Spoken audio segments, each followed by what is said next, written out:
Okay, so today we are talking about how to maintain your momentum in this rapidly changing market. And to have this conversation, we have Abe Sherman, who is the founder of Buyers Intelligence Group and a former jewelry retail store owner. And we have Ryan Blumenthal, who's the VP of Business Development for Client Book and a current jewelry store owner. He owns Corinne Jewelers. So they're going to be talking to you about jewelry store data and jewelry store clienteling as people who really know what it's like to do both of those things. So I'm just going to kick this right off with the slides, guys, and then you tell me if you want to come back to the screen and we talk about something. So Abe, could you kick this off by talking about the current situation? Because I know you've been thinking about that a lot. Yeah, sure. So what's been happening, and this is across the country, it doesn't seem to matter what part of the United States we're dealing with or the type of business. Business has been extremely strong since things started opening again. Debt has been largely reduced through a couple of reasons. One is, of course, stimulus money that came in bucketfuls starting mid-year last year. And the second is buying was largely curtailed. People stopped going to trade shows, sales reps stopped coming to stores. So what we've seen is inventories have been reduced significantly, and cash has also been built significantly. The industry is basically flush with cash.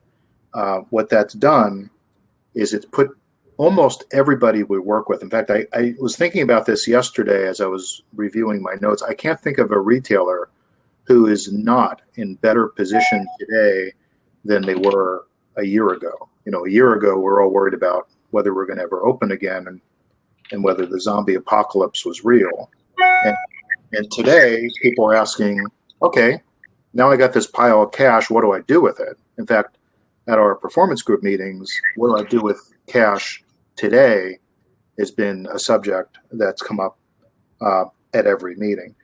My interest in today's conversation is now what do we do? We're sitting on a pile of cash. We've largely reduced debt. Some people completely eliminated debt. The buying shows are starting to open up again. People are traveling. What's it going to look like for the rest of the year, and how do we maintain this momentum? Okay. You can advance that slide if you like. Okay. Also, I just wanted to let our audience know that Abe and Ryan are more than happy to answer questions in real time. So if you have questions, put them into the chat box and I'll make sure that they get presented. So, okay, Ryan, we're over to you. Great. And I'll just second what Abe has said and what our experience has been with all the retailers that we speak with as well. Certainly COVID has had its lots of surprises for what we thought was going to happen and what actually happened. And yeah, we could say that there's lots of things that were sitting on the sidelines of and gave us more available dollars. But the fact of the matter is, I think there's certain consumer expectations and certain consumer behavior that we're benefiting from because as independent retailers, we're good at certain things. So I have a few slides here just to point that out for everybody. But this one shows a real shift from products to relationships and what consumers feel about that. So the first one being 81% of consumers, if they have good customer service, they become repeat customers. A lot of this is going to be seen kind of, yeah, I know this stuff, but you know, we'll point this out in more glaring detail soon. And then 75% are more likely to purchase if a retailer knows their name. And then 9% increase their spend if they have good customer service. And when I look at this slide, I just think, wow, conversion rates, increased repeat business, and a higher average ticket. So we find that the best retailers out there, whether it's jewelry, fashion, no matter what they're into, they're focusing on a handful of things to keep this momentum going that they've all been able to benefit from. And they're focusing on personalized service from their store teams. They're focused on tailored product recommendations, one-on-one communication, and relevant, timely offers. And I think we do that better than a lot of different industries out there. or we're more poised to do it because we hang our hat on that a personalized level of service as an independent jeweler or retailer is really something that, we could shine and stand apart from the rest. Yet when we really dig into this, there are some problems with it if we are being honest. And if you go to the next slide, Andrea, we're going to see that some of what's happening in our stores today might not benefit the previous two slides. So this is just one that says, okay, customers come in, they're considering, they're evaluating, do you want to buy here? You do a great job, you sort of in your store, it's set up nicely, and they buy. And then they leave. And then we're here to say, are we doing everything to get them back into the store? These customers, they had a great experience, but what are we doing once they leave the store? And there's not a lot of us, and I know there wasn't at my store, that really thinks thoroughly through customer retention. And when we talk about keeping up the momentum of this year, I think it's one of the most valuable things that we could focus on, because we're on this couple month run of having all these customers through our store.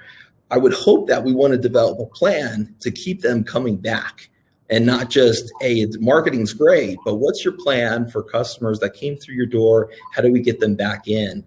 So that's why I want to show you a different model that everyone might want to think about a little bit in their own stores, which is not just them coming into your store, considering, they evaluated, they bought, but what does it look like afterwards?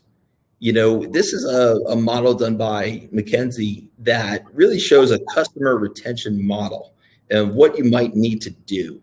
And it shows them buying, what you're doing for their experience afterwards, how are you getting them to advocate for you, and how are they being bonded to your store so that the next time something comes up, they're just automatically going to come back. And I think when we look at this model, I think we sometimes make a lot of assumptions that it's going to naturally happen because we did such a good job that I hope that you're going to think about it.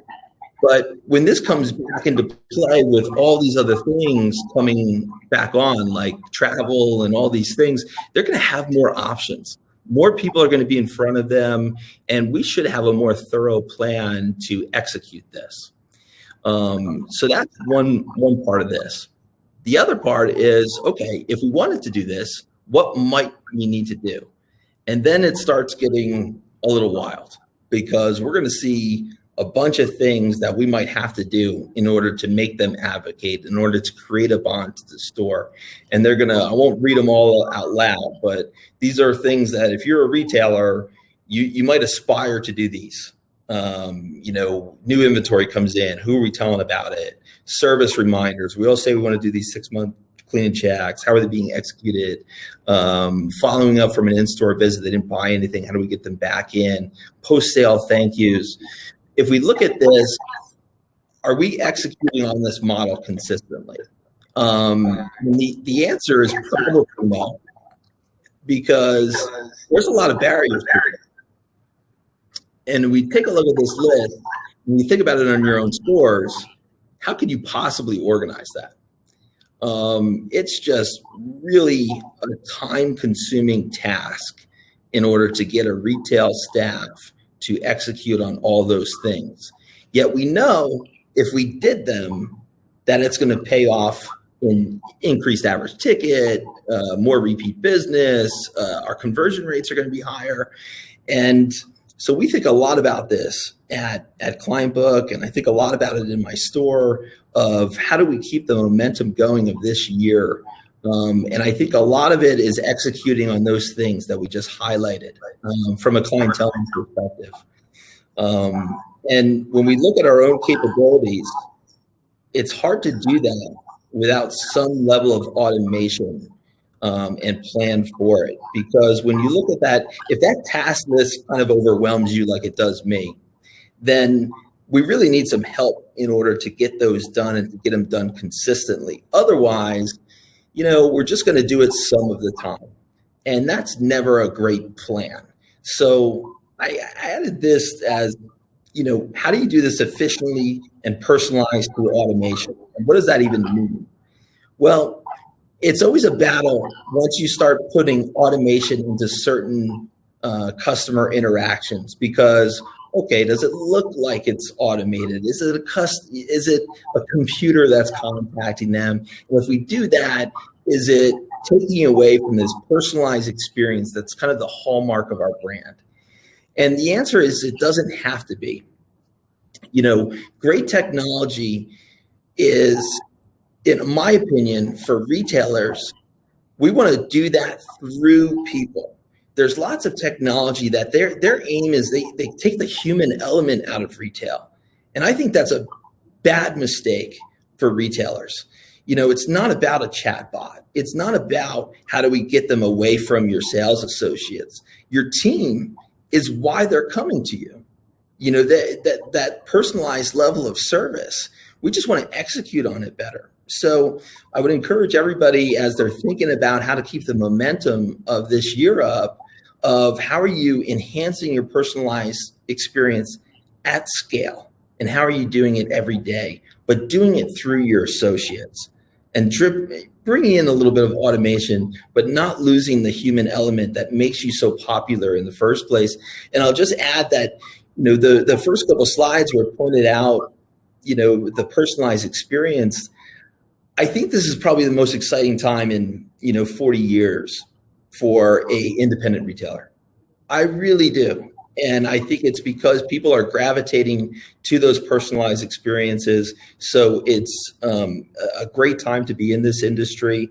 And I'll pass it off to Abe now, as I know he wants to kind of pick up with a lot more data. No, I want to hear more about what you were saying. You're right. But it is true. It's I think that sometimes we look at our competitors or perceived competitors, whether it be online or bigger box chains, and we think, man, we really need to get online. We need to have this e-commerce play and or redo our website. And I think all of that stuff is important. But we may be making a mistake if we don't try to enhance our biggest competitive advantage as retailers. And for me, that's always been the personalized level of experience. And how do I do that amongst my staff and do this every day? Ryan, let me just hop in on that because everyone always is concerned about what their competitors are doing. But I think if we learned anything in the last year is our primary competition is not the jewelry store down the street. It's the airport and the destinations that take people away, whether they're going to the Caribbean to buy their jewelry or they're just going on a $10,000 cruise or they're spending 25 grand to go through Europe for a week. At the end of the day, it's their disposable income dollars that we're competing with. And so, we have to expand the thought. And, we've all talked about our travel, travel is a big competitor, but, we can talk about it for years. What happened in the last 12 months is it became so apparent. You still can't find a flipping washing machine within, 6 months. I was going to do some home improvement in a house to redo a bathroom, and they told me the fixtures won't be in until October. That was last week. So I got to wait 5 months for a vanity. What's up with that? Well, where are people spending money? And we keep focusing in on how do we get them into the jewelry store. The opportunity that we've had over the last 6 months or so, because everybody is doing well. There isn't a jeweler I have spoken with in the last 6 months that says, we're waiting for people to walk in the door. Everyone is crushing it, and they're using the word crushing it. Now what? The thing I want people to take away from this conversation is what's happening right now is not going to continue forever. This is a very interesting time because the behaviors has changed in the way we buy and manage our inventory and hopefully manage cash. Our industry has been lagging when it comes to cash flow for decades. And so, what's the lesson that we can take away from this? We want to be in a very strong cash position. we don't know when the next hiccup is going to happen because we don't really understand what the future looks like until we get there, which is why today, when we're having our conversations with the clients we work with, it's you need to be resistant to going back to the way things were, not from a health perspective or mask wearing, none of that crap. This is just really about how we think about managing the assets that we have. Asset number one, of course, you can look at inventory, but assets are also the people we work with, as well as Ryan mentioned, the customers. Customers can be thought of also as an asset. It takes a lot of money to get them in the door. You spend hundreds of thousands of dollars advertising to bring them in the door. And once they become a customer, now what do you do with them? So, our situation today is in thinking about this momentum. What I caution people about is using this momentum and projecting it forward in time. Don't know that this is going to continue for months at a time. So what do we have to do? Number one, everyone is so thrilled that they have money in the bank. Sometimes, and in many cases of the jewelers we've spoken to, for the first time in the history of their company, they have no debt. And once you get into a situation where you have no debt, you want to stay in that position of not having any debt. The challenge is, how do you identify and feed the parts of your business that have the best opportunity for growth without going back to the bad habits of just backing up the truck and dumping in more inventory? So we look at growth acceleration by analyzing the categories and the price points that need to be fed, accelerating how often we reorder, and do that religiously, whether it's weekly or monthly, don't care, as long as there's a process in your company to do that. And finally, and this is the part that you don't read about, because anybody that's going to talk to you about projection of sales always starts with, what do you think sales are going to be next year, or in this case, fourth quarter? So we wind up running into a situation where you're up 25 or 30% year to date, and you have no reason why that shouldn't continue. So you start to buy into an anticipated growth, and we think that's a fundamental mistake. What we don't know is what the next 6 months are going to look like, because as things open up, whether it's going out to dinner, redoing homes, buying new homes, or traveling, the dollars that are being spent right now and have been spent over the last 6 months are going to start to go back to where they used to be spent when people feel comfortable about getting out of their house again.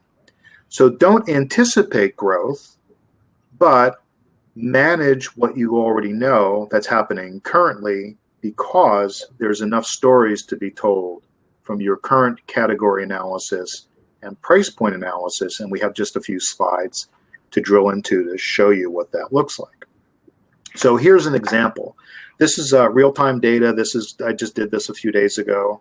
It is a store that's doing, as you can see on the left-hand side, close to $5 million in sales, $2.5 million cost of goods. They have $860,000 on hand, including memo goods.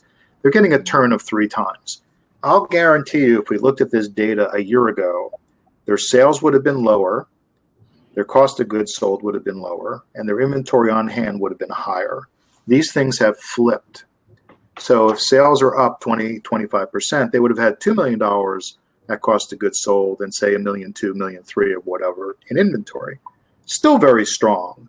But I look at this and I see that number in the turnover column as being a 3-time turn.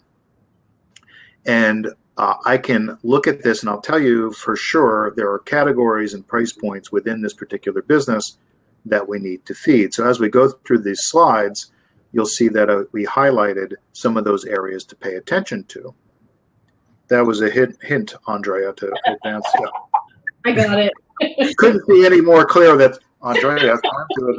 Okay, so the 3-time turn just shows you how the overall inventory is turning throughout the year. We look at turn at cost. If you're thinking of your turnover at retail, you have to stop doing that and look at cost of goods sold that 2.6 million compared to the inventory on hand. That's how we calculate turn. You can look at turn over a period of time as an average. We're merchandisers. I want to see where your turn is today. Based on today's inventory of 860, we're turning our overall inventory at cost for the year better than 3 times. The second thing I thought was interesting to point out to you people that are not used to doing this is the average cost of what it is they sell. In other words, that 2.6 million divided by the 3,300 units is $800, $792 if you like, you don't like round numbers. $800 cost of goods sold compared with the inventory they have on hand of $470. When we see these two numbers not being totally aligned, it's not a good thing or a bad thing. It is to us, what do we want to know next? Is I want to drill into that information at the category price point level, because we're going to learn something about consumer behavior and where we have our best opportunities for growth. So the next slide is going to show this same company, and I highlighted the higher turning category. So I just took their highest, we identify their high turning categories. We're going to merchandise this by price points, which we'll get into, and I'll show you what this looks like. It's very simple, but a lot of people don't think this way. Same store. I just took the first, dozen or so categories. You could see loose diamonds are doing the best in terms of sales. This is organized in descending order of sales for these categories. Loose diamonds are turning 3 times. Diamond pendants are turning 4.5 times. When I see a 4.5 time turn, what's left of my hair starts to fall out, because I see this as an enormous opportunity for growth. The other thing about this particular category, if you go to the next slide, we've identified and isolated this one category. You can see that the average ticket, again, is almost $800 compared to $600 on hand. So what does that mean? How do we maintain this momentum? Watch what's actually happened in this real life store over the last 12 months and what their current inventory looks like. And that's where we drill into this by category and price. Same company, same information, just one layer down. This is just diamond pendants by retail price point. Along the left-hand side, that's our price ladder, we call it, all the individual price points. If you look at the sales column, not for the dollars, but just look at the units in the sales column, compared with the units that are on hand currently. The beauty of this is a real jewelry store. I can't make this stuff up. I mean, I could, but there's no need. I've got a lot of good examples. The middle range, starting with that $1,000 to $1,500, where you can see they sold 58 pieces, that's like the center of their bell curve. That price point, $1,000 to $1,500, is the top performing price point in the United States. I don't care what category, I don't care where you're located. That's a key price point. When you organize your data like this by price and put it in descending order, you start to see a story about how your customers are spending their money in your store. If you have multiple stores, it will likely be different from location to location. The reality of this is a lot of people think that getting a 4 or 4.5 time turn is a good thing. It is not, because you're not feeding your sales by having enough inventory. So the concept of this discussion is about momentum. I can't grow my sales beyond that $410,000 with 46 grand in inventory. You can't do it. You're not going to do it by doing special orders. You're not going to do it by saying, I'll get it in for you. You have to have, and as Ryan said, these relationships to get people into your store. Just go back to that last slide for 1 second. To get them into your store, that's the job of marketing and clienteling. Merchandising has to be in alignment with that. So if they're looking for, we just went through Mother's Day, they come into the store and they're looking for a diamond pendant for $500, or a gift for $500, or $5,000. I don't care. What do we have to show them? Nothing. And this is the problem that we're running into because of what happened over the last 12 months. Sales went up, inventory came down. That's a really good thing from a cash flow perspective. It's not a great thing from a merchandising perspective because we got into the habit for too many years of buying too much. And then we ran into a wall last year around this time and we stopped. We sold down our existing inventory, which is all very good news. So right now that we're going into June, we've got a few months to plan for fourth quarter. I'm not going to anticipate any growth at all. And this is very key to this conversation. If you look at the sales here, $410,000, keep moving on. I'm like still on this slide, man. I got a lot more to say about this slide. If you look at their sales of $410,000, I'm not going to anticipate that we're going to do 500,000 or 600, but I'm going to feed this. And my understanding of merchandising is going to tell me that when I feed everything that's highlighted in yellow and start to add product within this category by retail price point, my sales will go up. But I'm not going to budget for a $500,000 or $600,000 sales growth. I already know what my sales are, 410 grand, but I know what my inventory is. We need to double the inventory. We need to double the inventory and at the same time think about lowering our turnover, which is the opposite of the way most people think. They want to increase their turnover. It's not always the case.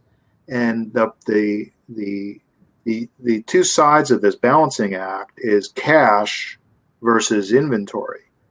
Strategically, we can feed this, especially in the areas where you have the best sell-through, the highest turns. Just feed that part of your inventory. As sales continue, you can add a little bit more. But we use a teaspoon here, not a shovel. Okay, I'm done. You sure? Well, for this slide anyway. Okay.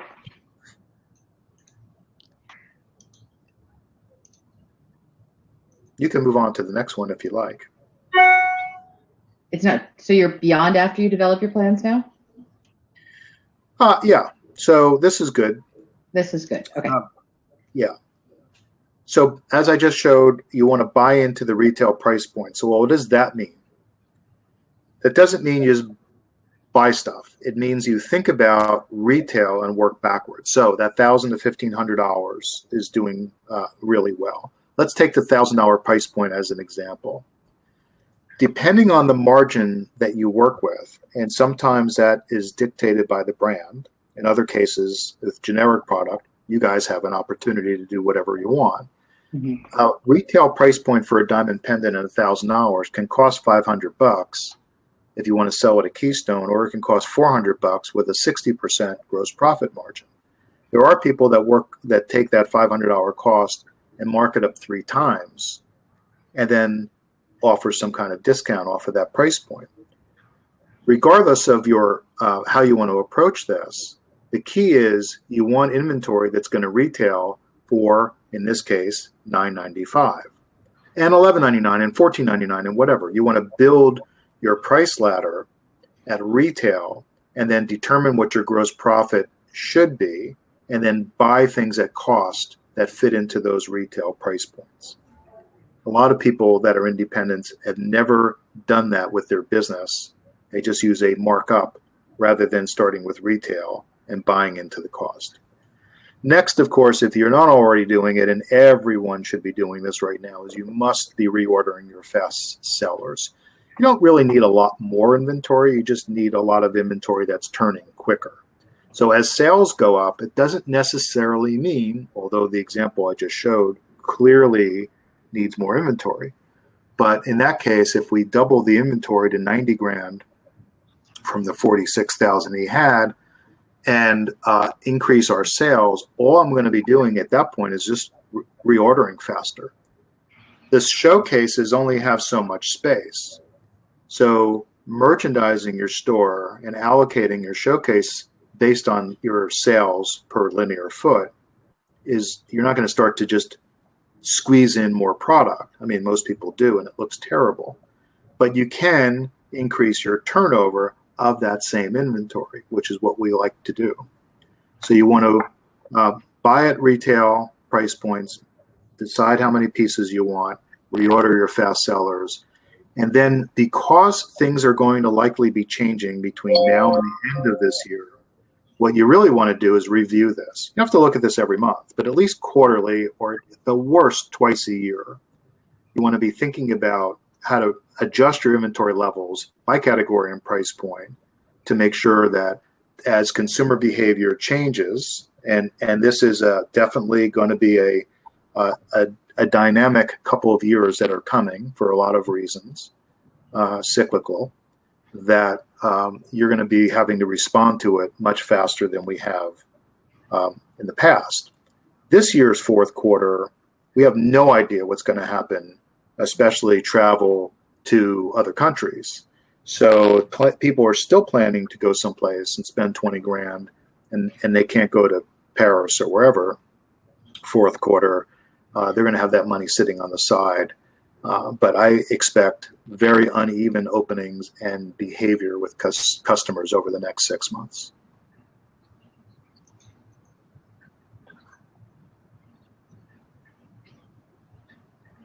Hey, Ryan, anything you want to add? Yeah, just that, I know from personal experience that, as we get into these cycles of things being so good, so busy, that it's probably even more important to have a plan than it is in any other time. But it's often something that maybe sits on the shelf because you're stretched thin, your resources, things are good. Do I really have to look for improvements? And I think what you just showed there is saying there's still opportunities for us all. And we're probably going to have to look harder for those opportunities as things normalize. So let's do it now. Ryan, in your store, are you seeing a difference? Sorry, Andrea, I think you were going to say something, but are you seeing a difference in how customers are shopping with you? Are you seeing more high-end or more entry-level or both? Or is it just traffic? How's it impacted your world in the last 12 months? I'm sure we're like most people on this call in that our sales have been up dramatically at really every price point. Our average ticket was much, much higher than it was in previous years.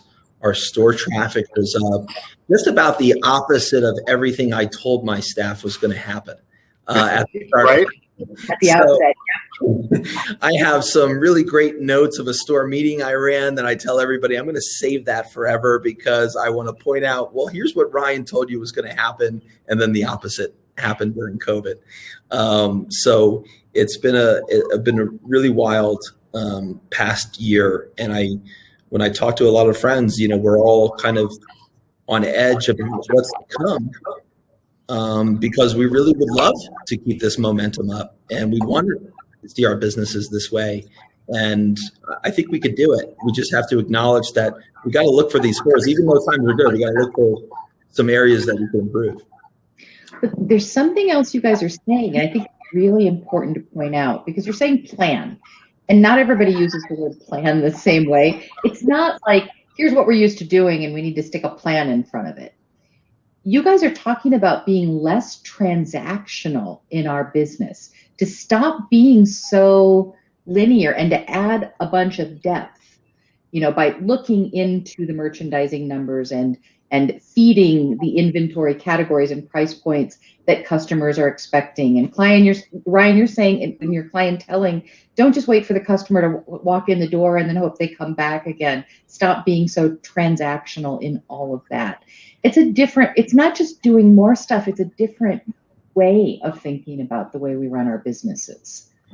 Well, I think in both of our categories, what Abe does and what Clientbook does is, and Abe will tell you, we spend millions of dollars on our inventory and oftentimes we don't put the resources at our stores to really challenge our assumptions, to really come up with plans to improve it, to merchandise better.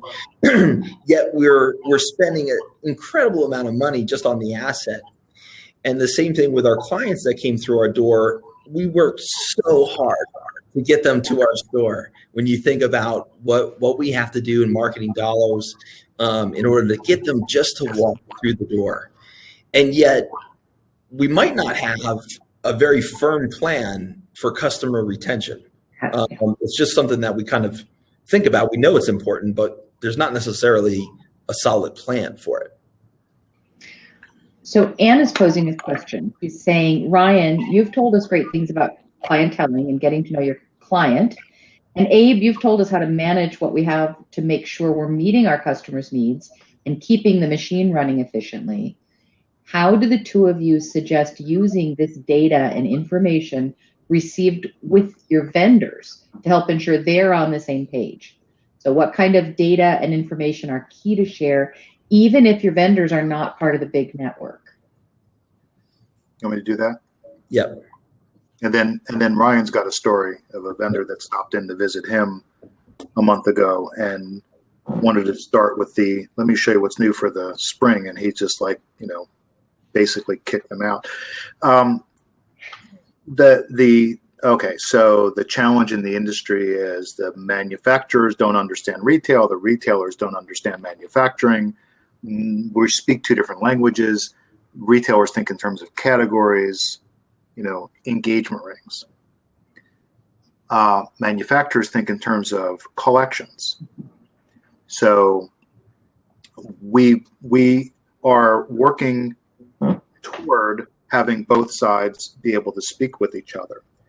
The reality is they don't do well unless you guys do well, you guys being retailers. I sound like that commercial. We don't make money until you make money.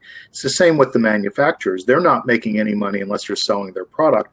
The challenge that they have is they don't know what the heck you're selling. They might know what you're selling of their goods, but they really don't have great insights into what's happening with your business. So go back to the engagement ring example. And we break bridal down to a number of categories. So it's loose goods, of course, always separate, semi-mounts, complete bridal, diamond wedding bands, and so on. It would be imperative, I think, to share at a high level. Of course, I don't like to share vendor data with other vendors. That's none of their business. We certainly don't do that. But if you were to bring in somebody that actually cares enough to ask the questions, how do you engage with the suppliers that you have today that heretofore either don't have the interest or don't think they have the interest or don't have the access to the information to be able to even understand what's happening in your business? Before they open up the bag and show you one piece of jewelry, they need to understand my business. You need to understand how they fit into your business. When you think about the marketplace, and we do at a 30,000 foot view level, the marketplace is made up, just draw a big circle around your store on a map. And there's a few things to consider. Number one is every other jewelry store within that circle. And number two is every customer that lives within that circle. And what we have seen is that circle has been staying local. They're not going to the malls, or they didn't in the past. They are again now. They don't want to be with people. And it's the reason none of us are brilliant right now. We all think we're really smart because business is good. Nobody's any smarter than they were a year ago when things sucked. So let's just put that aside, as we're just fortunate. We're in a spot where people are buying our stuff, right? You can say, I'm brilliant because I'm in the appliance business and I'm selling it out as fast as I get. No, it's just the nature of what's happening in the marketplace. You need to understand your marketplace. Manufacturers, sales reps come into your store. They don't understand your business beyond their relationship with you unless they're really taking the time to learn about your business. If I'm a rep on the road, the last thing I'm going to do is start off with, let me show you what I do. The first thing I'm going to do is understand your business. I'm going to walk the store, look at the way you display your product and how you're oriented. If I'm walking into Ryan's store today, I'm going to talk to him about, if I'm in the bridal business as an example, because, let's face it, bridal is exploded. It's probably the best category other than certain watch brands that are doing extraordinarily well. And if I'm going to sit down with, if I'm in the bridal business and I sit down with Ryan, I'm going to say, so tell me about your bridal business. And I don't necessarily need him to say this vendor, this vendor, this vendor. I want him to explain to me, we sell however many engagement rings. These are our retail price points. This is the wedding bands that we're doing. Here's what we do with semi-mounts. This is our alloy samples compared to live goods. All of it. I need to get that in my head. Number two is, how much showcase space within his entire store is that category being represented? So if I'm looking at Ryan's store, which is beautiful, I want an understanding of, are there opportunities to expand this category? Number three, I'm going to be the best coach I can be as a seller of product. I'm hoping he buys some of that product from me because that's what I do for a living. And if he goes, you know what, man, I'm good. I've got 5 vendors I buy all my bridal from. And where do you fit in? And if you start talking about, well, look at my polish and, we deliver in 3 weeks and blah, blah, blah, see ya. I don't need you. Everybody says the same thing. So our quality and our finish and our delivery and our customer service, how do you fit into this box? So that question that was asked of what does the retailer do? Retailers need to communicate better with their suppliers and really bring them into the fold. And Ryan can answer the question about how he does or may not want to deal with certain suppliers that don't want to be great partners. And I don't mean great partners in that we're going to do one-to-one stock balancing. That's just, forget about that. That's an old concept.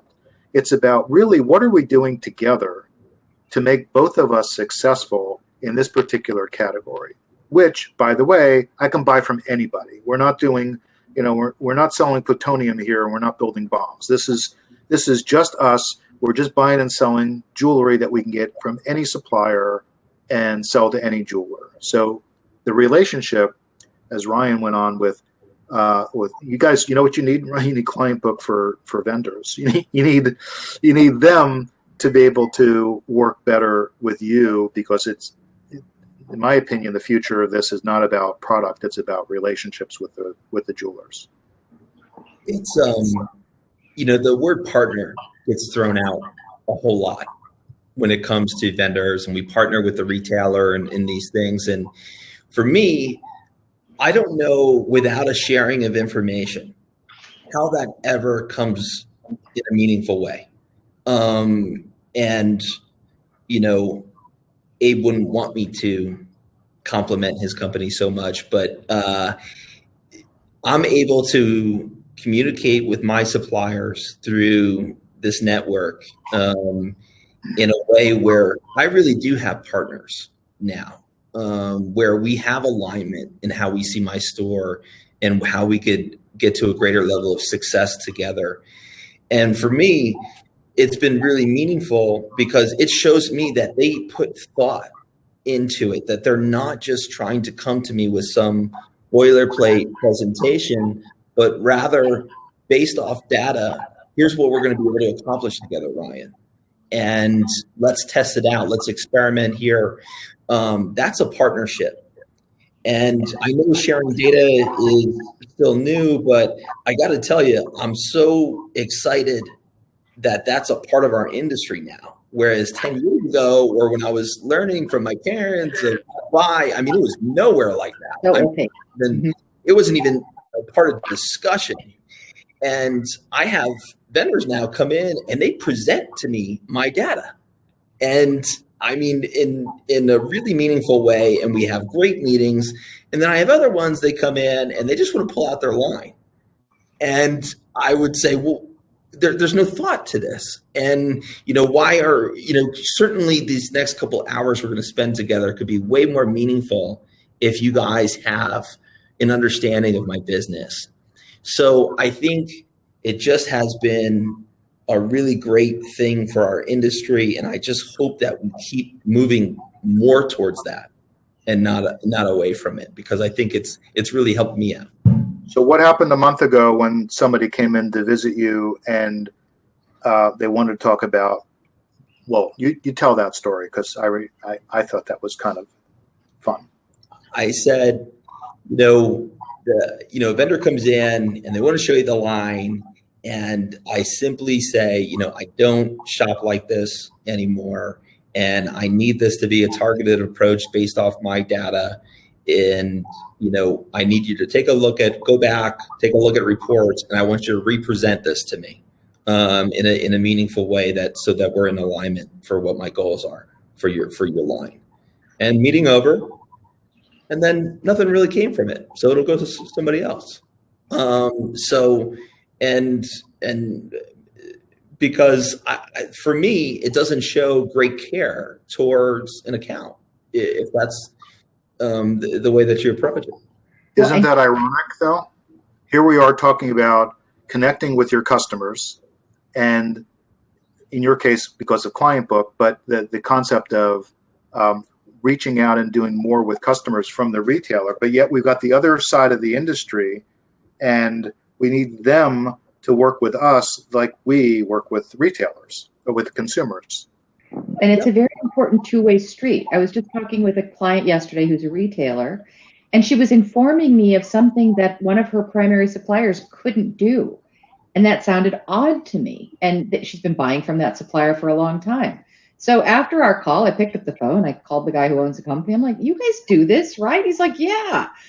So if we're not talking to our suppliers and engaging them in the conversation, we also miss out. So like the guidance that you gave that seller, Ryan, that was a gift. You told him how to sell to you. Now it's on him or her, or whatever, to come back and do it. And then also from the retail to the consumer side, consumers don't want to be sold to as if they're everyman either. We have to be selling to each person as the individual they are with the interests they have. And you can't do that if all if you're lucky enough to remember their name when they walk in the store, it's just not enough. You have to have a more personalized nurturing process all the way through the life of that client. But it goes both directions. So why is that important? Remembering their name and making that connection. Personalized level of service is the only thing that matters in a world that we are bombarded with all these different things. So the only thing that's going to cut through is a very personalized level of attention towards your customer. Just the same way that a rep would come into the store and do this, there's no thought to it. I wouldn't put in front of my customer a message that there was no thought brought to it. It wasn't relevant to them. It wasn't a timely message. It wasn't personalized to them. And it's really the same thing. And so I think it works. And I'm glad we're kind of wrapping the conversation this way. And a personalized level of service is what we should expect from our vendors and how we work together and be partners. And it's what your customers want from you and why they love you so much. Is every once in a while you hit it out of the park. Let's just do it every day. Well, and we have tools today. It's funny, if you're going for an MBA, you might think that, all the marketing's data and analytics. But at the end of the day, the message, if you don't leave your MBA in marketing, I should say, an MBA in marketing, at the end of the day, if you don't walk out with the understanding that the most important aspect of every marketing thing you do is relevance, then you've missed the point. It's all about relevance to the individual that you're selling to. So from a price point standpoint, Abe is showing us that some price points are more relevant in some stores than others to their particular subset of customers. And Ryan, what you're saying is our customer outreach has to be utterly relevant and personalized to those individuals. And if we're not doing the work of being that relevant all the time, we're not resilient businesses. And there are tools to do this, like the spreadsheets that Buyers Intelligence Group takes us through. We didn't have those tools. Well, we've had them for like 20 years, but before Abe, we didn't have them. And we have really smart CRM options like Client Book now that help us automate some of that clienteling. So it's understanding that we have to be relevant and then adopting the tools that make it possible, because it's too hard to do on a transactional basis one at a time. Well, the irony is that those customers have always existed in our marketplace. They're there. What we have experienced over the last 12 months, especially since the last 6 months, is a lot of new customers. Everybody we work with has told us that the number of new people, and sales are great. Sales are a result. Sales is not the goal. More customers, average ticket, blah, blah, blah. Better management of the business. How many new customers are you getting? When I'm hearing 15, 20, 25% of the people coming in have never been in before, my head explodes. I'm like, how much money do you spend on advertising a year? Oh, we spend $450,000. Great. How's that working for you? So they come in the door and then we don't have anything. So they leave. We didn't lose the sale. We lost the customer. And this momentum, which is the theme of this discussion, is really about maintaining an understanding of what the customers in your marketplace are buying. The fact that they haven't bought from you in the past doesn't mean that they're not buying it. They're just not buying from you. So you bring them in, you take care of them, you keep following up with them, and then you have to pay very close attention. It's not a change in their behavior from a purchases standpoint.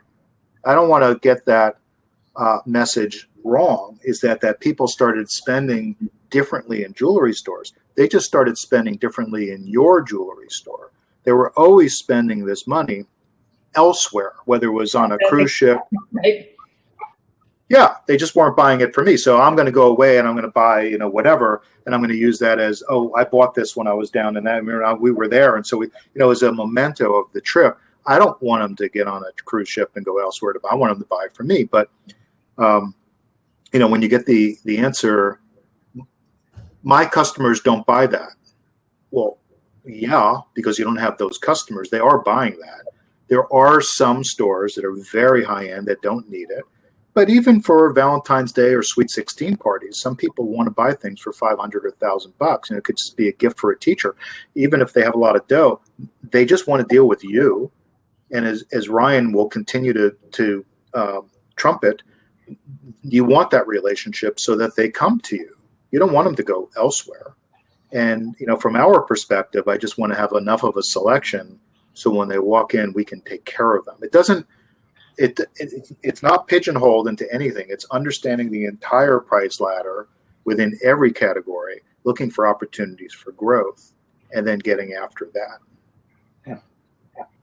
Guys, we're getting to about 8 minutes left in the session. So if you guys have any questions, go ahead and pop them in the chat box so we can ask Ryan and Abe while we've got them. Ryan, were you, in your stores, were you doing a lot of clienteling before you started working with Client Book? And how did Client Book change that experience? We were trying like crazy. We had the physical black books, and we had the sheets, and hey, you make that sheet and then put it in this section and that section. When you flip to it, you're going to follow up with this customer, and you're going to, it's the old Nordstrom way where, I read that book coming into the industry and a handful of other ones, and I was inspired. I thought, man, if we could do this every day, we're unbeatable. Everybody's going to want to shop here. And my frustration over the years was, yeah, but I can't scale this. I can't do it every day. It's too hard, sucking the life out of me to win my time. And so, a tool was needed. And that's how I got involved with Client Book about 2 years ago. It was just like, oh my God, I could have a tool that could drive behavior. So Client Book didn't make clienteling important to me. It allows me to drive the behavior in a more meaningful way daily. And when we talk to people, everybody on this call, it's not like we teach people about clienteling. These are excellent clientelers normally that we talk to, or they have aspiration to it. What always happens is we say, how often do you think this is happening in your store, or how consistent do you believe you are in this? And then we're not consistent at all. And I just always feel like, man, if we could do this consistently in our stores, we're just going to be unbeatable. People are going to rave about how it is that we take care of them. So it's something that, I'm still passionate about for all of retails. And that's why I said, I do think it's an incredibly exciting time for retail. It'd be one thing if all the data wasn't showing us, people didn't care about personalized experience. If that was the data, then I would say, hey, you don't have to do any of this. But if all the data shows you that personalized experience, that tailored presentations, all of these things are so important to consumers, then man, put some energy towards that, or make a plan, make sure it's part of your DNA.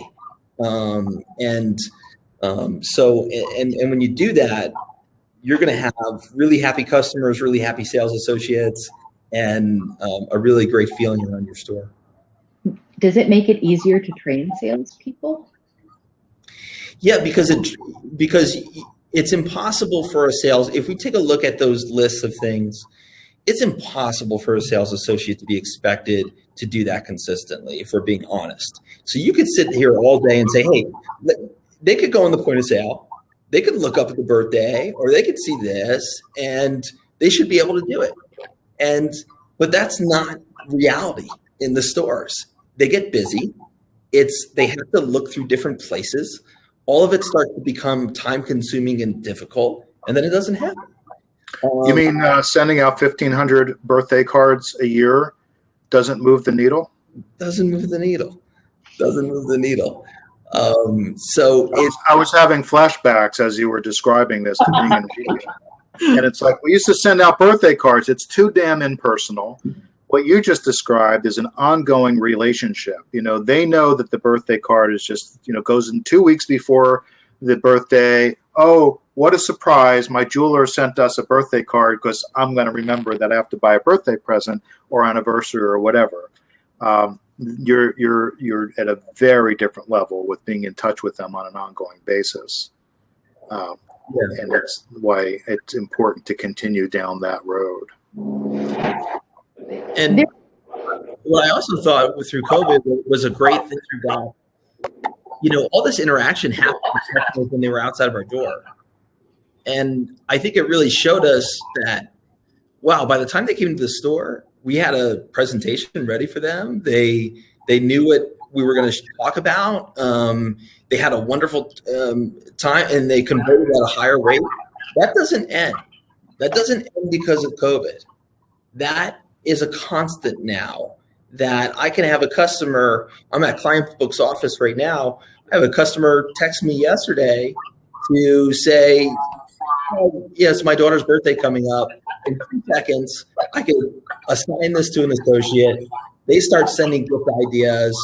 All of a sudden, he picked one. He's at the store picking it up, and I'm here in Utah, and everything's nice. You could have these interactions with your customers when they're not inside your door, and I think that's the expectation. And there's nothing wrong with that. It's a nice way to shop and be there for them. Nice. Yeah, that's the way it should be. I mean, there are clients who really don't care about personal service. They're also the ones that are ultra price focused. So let the big boxes have them. let them go there because they can't do this. Yep. Absolutely. Right. Play to your strengths. Exactly. So we are at about 2 minutes before the hour. Closing thoughts from each of you. What do you want our audience to walk away with today? Brian, go ahead. And did I have a final slide also? Or did you I've got it ready to pop up when you're ready to close. Final thoughts are your personalized level of service to your clients is the strongest competitive differentiator of everybody on this call. Short of you having a product that nobody else can get, which is typically not the case anymore. So don't run from that, double down on it, and you'll be grateful you did. Cool. Back to you, Abe. And for me, number one is don't think that sales are going to increase. Just work on increasing your turnover, feed in the categories by price point for each category. As sales continue to grow, you can add a little bit to the inventory or just keep increasing your turnover. From a cash flow perspective, just be a real good manager of your cash. I would make sure I have at least 3 months of total operating expenses of the business in cash. So that means if your total operating expenses is $1.2 million, that's $100,000 a month. You want to have $300,000 in cash set aside for anything that comes your way. And if you don't have that cash built, then each month you have to start putting cash away, even if it's 5% of sales, into a separate account, just to be basically bulletproof about anything that's going to come our way. Okay. And with that, I'm going to bring it back to your handsome faces. And I want to thank our audience for joining us for this presentation of how to maintain momentum. Let's leave here being less transactional and more in depth with our merchandising and with our client management, and take advantage of the tools to do so. So thanks, everyone. I learned a lot. This was great. Thanks, guys. All right. Thank you. Take care, everybody. Thanks. Bye-bye now. Bye.